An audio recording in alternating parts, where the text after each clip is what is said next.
Hey everyone, welcome back. Thanks for joining us. Today we've got a brand new story to share with you. So let's begin. I never imagined I'd be sharing a story like this, but life has a way of surprising us. It all started on an ordinary Saturday afternoon, when I stumbled upon a leather-bound journal hidden deep in our closet. I wasn't searching for anything in particular, just tackling my usual weekend cleaning chores while my wife Rachel was away at a meeting. We'd been married for 8 years, and I thought we had the perfect life. But little did I know, that journal would reveal a shocking truth that would change everything. Our picture-perfect life in our downtown Seattle condo, with its stunning view of the Space Needle, seemed like the epitome of success. My wife Rachel and I were both thriving in our careers, me in software engineering, her in marketing. Just last month, we'd hosted a dinner party to celebrate her promotion, surrounded by our closest friends. My business partner, Marcus, had even given a heartfelt toast, praising us as the perfect couple. But, as I'd soon discover, Marcus knew more about my wife than I could have ever imagined. And it wasn't because of her impressive marketing skills. As I sat on our bedroom floor, clutching the leather-bound journal, I felt a pang of hesitation. Something told me I shouldn't open it, but I did. And that's when my world began to unravel. Rachel's constant lectures about respecting people's privacy now made sense. She had secrets to hide. The first page was dated 3 months after our wedding. The handwriting was unmistakably hers, but the words, God. The words made my stomach turn. Marcus was right, the conference. Room after hours was exciting. James is working late again. Sometimes I wonder if he notices anything at all. I read that entry 10 times, thinking maybe I was misunderstanding. But there it was in black and white. That night, 6 years ago, when she came home late from work, hair slightly messy, claiming she had been finishing a presentation. I remembered bringing her favorite takeout because I thought she'd be tired. I actually brought her comfort food after the entries went on, each one like a knife to the chest.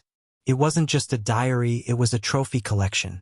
Names, dates, locations, all meticulously documented. Our friends, people I trusted, people who sat at our dinner table and smiled to my face.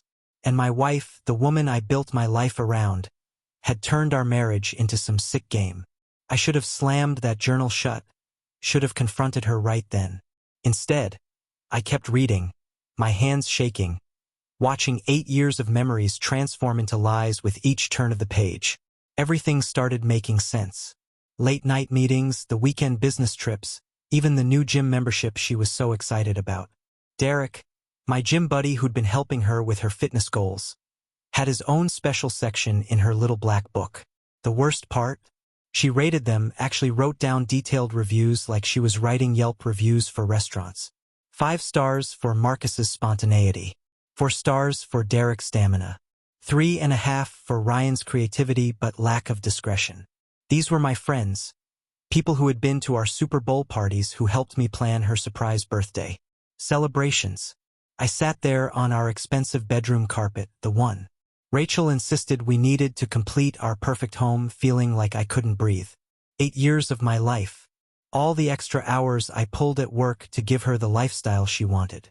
All the times I thought I was being a supportive husband by encouraging her career. It was all just giving her more opportunities to betray me. My phone buzzed. A text from Rachel. Meeting running late. Don't wait up. I looked at my phone, then back at the diary. There it was. Today's date. Pre-written. Marcus Hilton. Downtown. Room 847. James thinks it's a client meeting. You know what the craziest part was? I felt calm. Eerily calm. Maybe it was shock. Or perhaps something in me just snapped into focus. I took photos of every single page in that journal. Then I put it back exactly where I found it. Behind it, those shoeboxes she never wears. I had some calls to make, starting with our family lawyer. The next few days were a blur. I went through the motions like a robot. Wake up, kiss Rachel goodbye, go to work, come home, pretend everything was normal. But I was different. Every smile felt like it would crack my face. Every time she touched me, I had to fight the urge to flinch. I kept thinking about that leather journal. During my lunch breaks, I'd scroll through the photos I'd taken, analyzing every entry like some twisted detective. The first one that really got to me was from the early days. Barely 6 months into our marriage, Ryan's been flirting for weeks. James is so absorbed in his coding project, he didn't even notice when Ryan and I disappeared during the housewarming party. The guest bathroom proved quite convenient. That housewarming party. I remembered being so proud of our new place, working extra hours to afford it. I'd been debugging a major project trying to secure our future. While I was working my ass off, my wife and one of my oldest friends were. The entries got worse. As I read on, each one was like watching a horror movie where you finally understand all the clues you missed. Derek's new gym has private training rooms. James actually suggested I sign up there. If he only knew what kind of workouts I'm really getting. I started noticing patterns. Business trips that lined up with Marcus's conference schedule. Late-night meetings that coincided with Ryan's investment advice sessions.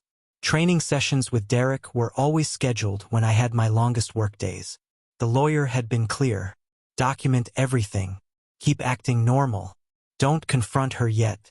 But playing dumb was killing me. Especially when Marcus called about our upcoming business deal. Hey James. Rachel mentioned she's got another late meeting tonight. Want to grab a beer? My own business partner. The same guy who'd helped me start our company. I gripped my phone so hard my knuckles turned white. Can't tonight, Marcus? Busy with that new project? No worries, man. Rain check. Sure, I replied, wondering if he could hear the ice in my voice. Rain check. That night, I tracked the Find My Phone app I'd never had a reason to use before. The blue dot stopped exactly where I knew it would. Hilton downtown, just like her diary said. Right on schedule. I didn't sleep that night. Instead, I started making my own list. The list. That's what I called the spreadsheet I created, turning her diary entries into cold, hard data. Dates, locations, patterns, everything laid out in rows and columns. It was easier somehow, looking at it like a coding problem rather than my life falling apart. Marcus topped the list with 47 encounters. The diary detailed their special spots. His office after hours. Hotel rooms during business trips. Even his beach house where I'd helped him install security cameras. Last summer, cameras that I now had remote access to, thanks to being his IT guy. Meeting ran late again, Rachel would say, not knowing I could see the footage of her car pulling into his driveway. Derek came in second with 32 training sessions. The diary gushed about how he would schedule her appointments when the gym was almost empty. My gym buddy, who spotted me during workouts, was also spotting my wife in a completely different way. Your wife's really dedicated to fitness, he'd told me last month. Always shows up for her 6 a.m. sessions. The timestamps from her gym access card, which I'd requested copies of as a concerned husband, showed she indeed arrived at 6 a.m., but she didn't leave until 8 a.m. Even though her sessions were only supposed to be an hour, Ryan's entries were the most detailed 28 meetings, each with his banker's precision for documentation. He even left paper trails, dinner receipts, hotel bookings, all charged to his corporate card. Amateur move for an investment banker. I dug deeper. Life went on. Rachel kept playing her role of devoted wife. She'd bring me coffee in the morning, ask about my day, and suggest weekend plans with our friends. Each gesture felt like another twist of the knife. One entry particularly stood out. James is so sweet, planning that surprise anniversary. Dinner, little does he know, I had lunch with Ryan and drinks with Marcus that same day. Sometimes I almost feel bad. Almost that anniversary dinner. I'd spent weeks planning it, pulled strings for reservations at her favorite restaurant, and even hired a string quartet. Now I remembered how she'd seemed distracted, checking her phone under the table. I thought she was just tired. The more I read, the more I realized this wasn't just about the affairs. It was about the manipulation, the calculated deception, and the way she turned our entire social circle into her personal playground. And they all knew. Every single one of them knew. The weight of all these betrayals started affecting me physically. I lost 10 pounds in 2 weeks, couldn't eat, barely slept. Every time I closed my eyes, I saw entries from that diary. But I had to keep it together. I couldn't tip my hand. Yet, the deeper betrayals weren't just the physical affairs. It was the emotional manipulation that really gutted me. Like when Rachel organized that surprise birthday party for me last year. The diary entry read, "Birthday party for James. Tonight, Marcus helped plan it. We had a quickie in the coach room while everyone was singing happy birthday.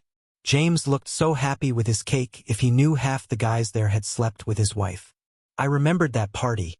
Remembered feeling so loved, surrounded by friends. Now, I understood why Derek had laughed so hard when I thanked them all for being the best friends a guy could ask for. The diary revealed how they all covered for each other. When Marcus needed an alibi, Ryan would create fake business meetings. When Derek wanted private gym time with Rachel, he'd ask me to help him with his website after hours. They had this whole system worked out. One entry made me physically sick. James got me that bracelet I wanted for Christmas. I felt a bit guilty since I was wearing it while with Marcus later that night. But James never notices these things. He's so trusting. It makes everything so easy. That $5,000 bracelet. I'd worked overtime for months to afford it. Now I knew why she always took it off before coming to bed. The lawyer said I was doing everything right. Gathering evidence, staying calm, and building my case. But something in me was changing. The nice guy who always tried to see the best in people. He was dying a little each day. I started moving money quietly. Set up a separate account. Documented every digit of our finances. The lawyer had warned me that people like Rachel, they don't just break hearts. They try to break bank accounts, too. The hardest part was still playing the loving husband.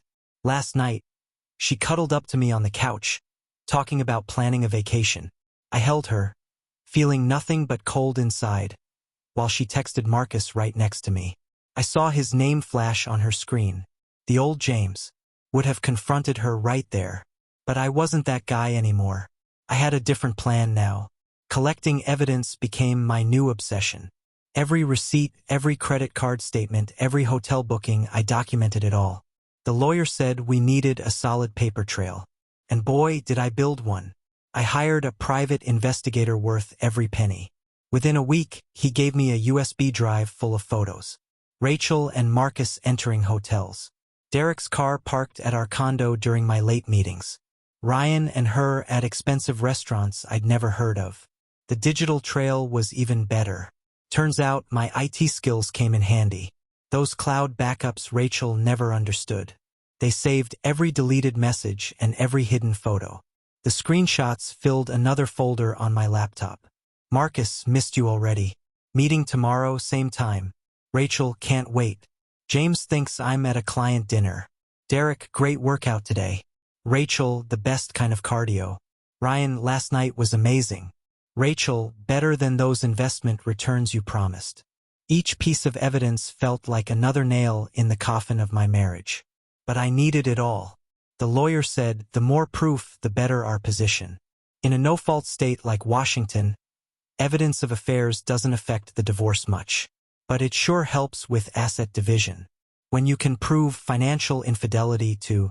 I found joint accounts I never knew about. Credit cards are hidden in her desk.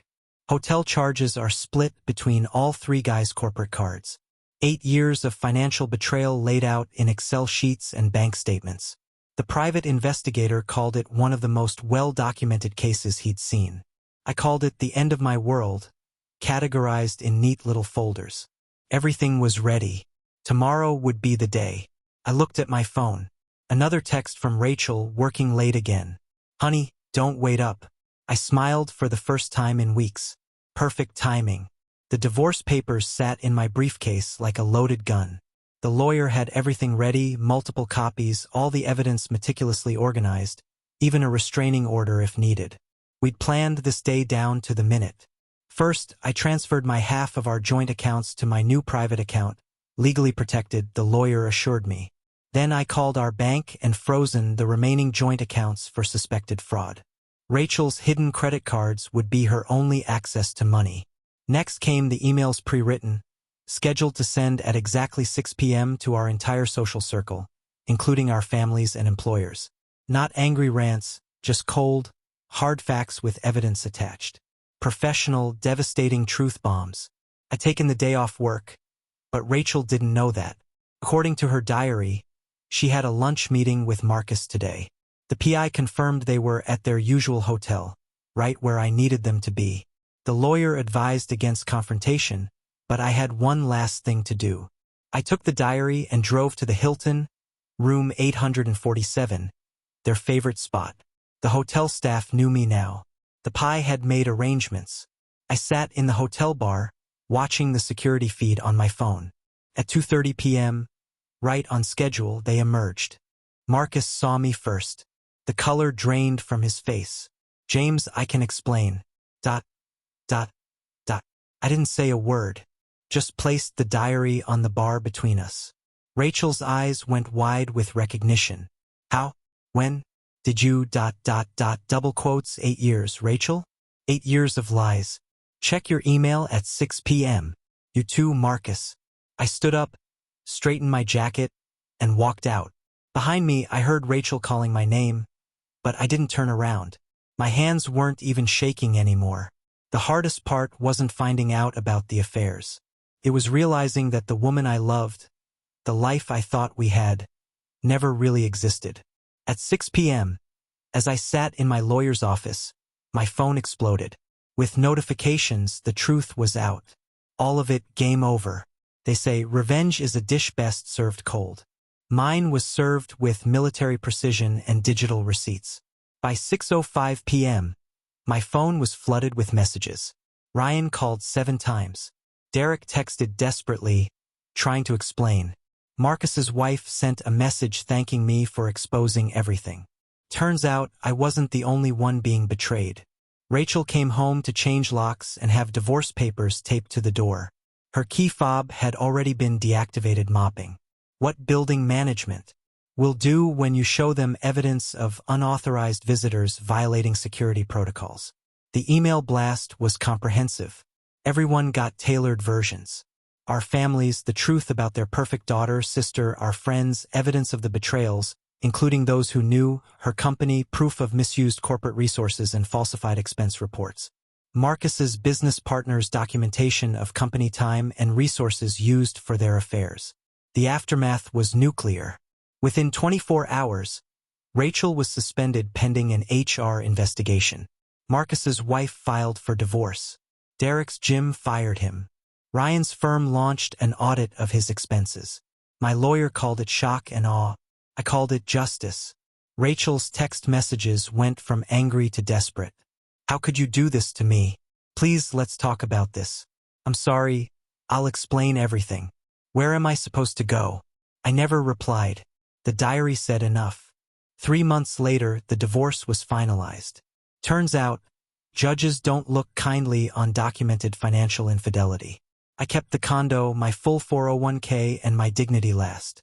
I heard Rachel moved back to her parents' house. Marcus's company bought out his shares. It turned out they were desperate to avoid a scandal. Derek and Ryan learned the hard way that their so-called friends would turn on them the moment the truth surfaced. Sometimes, I question whether my revenge was too ruthless, too calculated.